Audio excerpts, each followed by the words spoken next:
section of the International Bar Association and leads up their International Legal Studies section on immigration.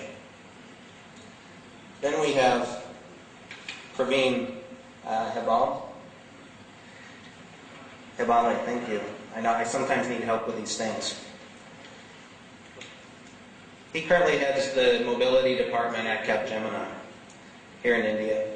Has about 14 years of experience, and so is one of you, right? And you'll recognize his expertise.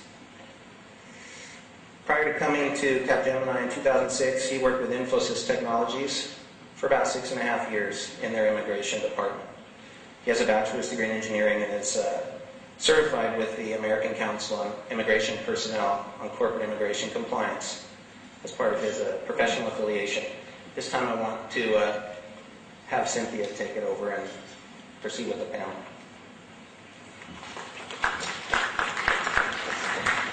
Immigration rules and enforcement around the world. It's affected a lot of countries differently, but a number of countries have reacted very restrictively to that. And as a result, we're seeing a lot of policies and a lot of laws and a lot more enforcement surrounding immigration worldwide. There's a major rise in this.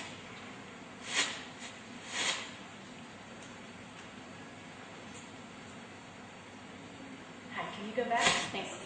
Sorry, just the feedback on the speakers that I caused. There's a way to...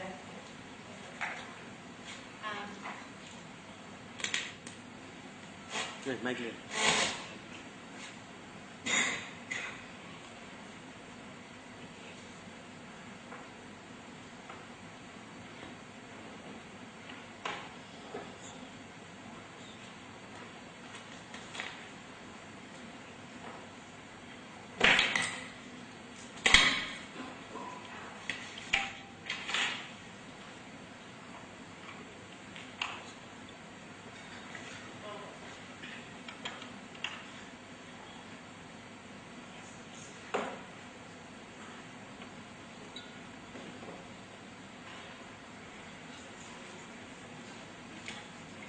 So let's try this.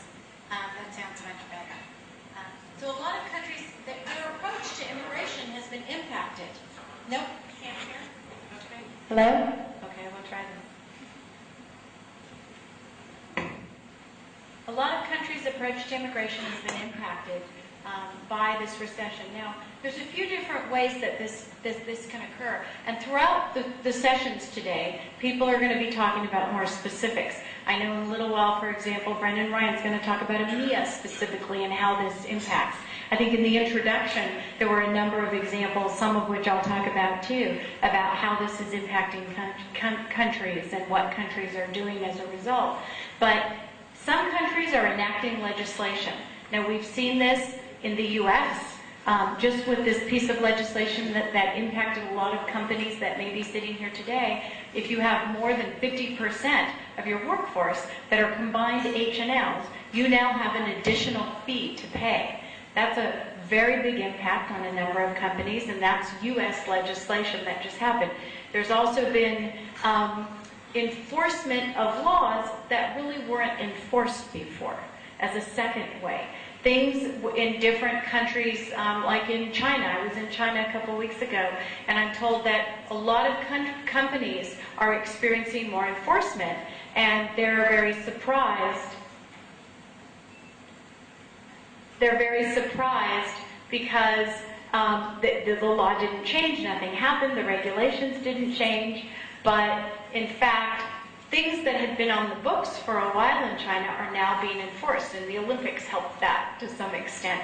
But we're seeing that in many different countries as well. And then just the rise of enforcement, of people showing up at your work site. We'll talk about different examples of that all throughout the day. But this is increasing, and we expect it will continue to increase, and you need to be prepared. And there's many different consequences of expecting that will happen. Now, one of the things that I think a lot of us that have been doing this a lot of years, it's 25 years since I have been practicing immigration law, once you get a law on the books that's enacted during a time of great restriction, it's very hard to change course quickly after that. The effects of what's happening now we'll see for a very long time. And while there may not be a lot we can do to fight directly, well, the impact of some of these on business, I think that being aware of what might be important to make countries aware of, to when you should speak up. Of course, some of this is driven by things that countries should protect. We recognize the need for countries to protect their workforce. Many people are getting elected because they're saying we're going to protect the workforce here. And so it's become an election point in countries across the world. Just recently, just a week ago or so, the United States had an election. And it was one of the big points in the election. And I'll show you in just a minute one of the ads that ran in that election. They keep trying to show it to you, but I'm not ready yet. Nope, I'm not ready yet. I'll tell you when.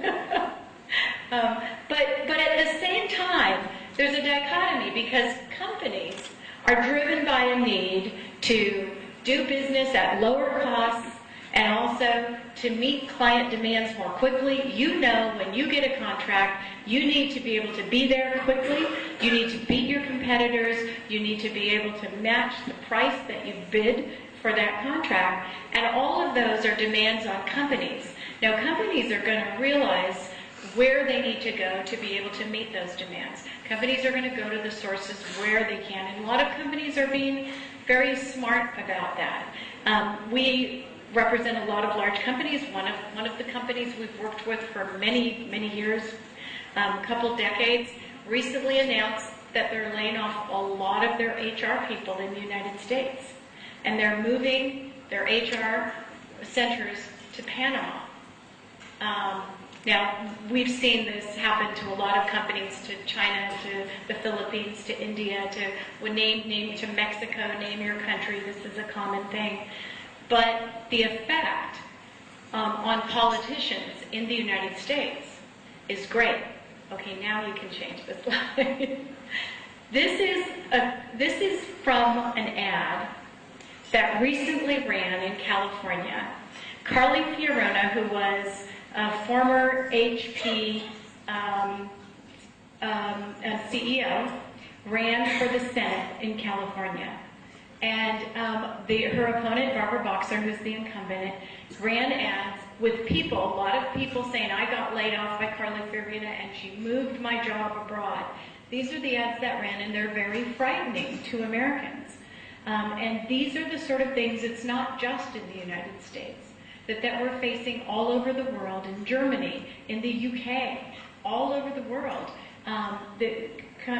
Countries are facing groups of people that are angry about perceived immigration or people coming into their country or jobs being moved abroad to people in those countries. And it's a very important dynamic because a lot of decisions on immigration are being made as a result of some of these things. Thank you. Next slide. So what are the trends we see in global enforcement? I think that we've already addressed some of those already, but just to go through it, I think a lot of you may see these. There's an introduction of more penalties for non-compliance. The penalties for doing something non-compliant has gone way up. And even the penalties that were on the books when they weren't enforced, there's much more enforcement. We're seeing that in every country, certainly across the world. There's also significant investments in biometric and information sharing technology. And in fact, this can't be discounted. Now, some of you are getting business as a result of that. There are a number of technology companies that are providing this technology to countries. So there's some positiveness in that as well. But with the advent of being able to have much more biometric information, the data, the satiation or the desire for more data is risen on the part of countries. And populations are expecting their countries to know more information because we're in